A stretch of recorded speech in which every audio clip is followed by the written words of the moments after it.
ஃபேமிலியோட one day trip போகணுன்னு plan பண்ணிங்கன்னா கண்டிப்பாக இந்த கைலாஷா கோனா வாட்டர் ஃபால்ஸை ட்ரை பண்ணி பாருங்கள். நம்ம மற்ற வாட்டர் ஃபால்ஸ்லாம் போனோன்னா கொஞ்சம் தூரம் ட்ரக் பண்ணி போகிற மாதிரி இருக்கும். ஆனால் இந்த வாட்டர் ஃபால்ஸ் பார்த்தீங்கன்னா கொஞ்சம் படிக்கட்டுகள் தான் இருக்கும். பெரியவங்கலேருந்து சின்னவங்க வரைக்கும் கண்டிப்பாக இந்த வாட்டர் ஃபால்ஸ் போயிட்டு என்ஜாய் பண்ணலாம். இந்த வாட்டர் ஃபால்ஸ் எங்கே இருக்குன்னு பார்த்தீங்கன்னா சென்னையிலேருந்து ஒரு 80 கிலோமீட்டர்ஸ் தூரத்தில் இருக்குது. இந்த தண்ணி பார்த்தீங்கன்னா மேல் ஃபால்ஸ்லேருந்து இயற்கை மூலிகையை தழுவி வந்து நம்ம மேலே விழுறதுனால இந்த தண்ணியில் குளிக்கும்போது ரொம்ப ரெஃப்ரெஷ்ஷாக இருக்குது. இங்கே எப்போ இந்த ஃபால்ஸ்க்கு வந்தாலும் தண்ணி கொட்டிட்டு தான் இருக்கும். அதோட ஃப்ளோ கம்மி அதிகமாகலாம் தவிர்த்து அந்த தண்ணி விழுறது நிற்கவே மாட்டேங்குது.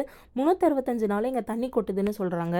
இங்கே குரங்கு தொல்லை ஜாஸ்தி இருக்கிறதுனால நம்மளோட பொருட்களை நம்ம தான் பத்திரமா பார்த்துக்கணும். அங்கே மட்டும் கொஞ்சம் கேர்ஃபுல்லாக இருங்க.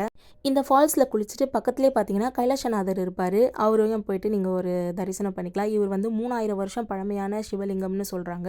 இவருக்கு பக்கத்துலேயே பார்த்தீங்கன்னா காமாட்சி அம்மையாரும் இருக்காங்க. காமாட்சி அம்பாலையும் நீங்கள் தரிசனம் பண்ணிக்கலாம்.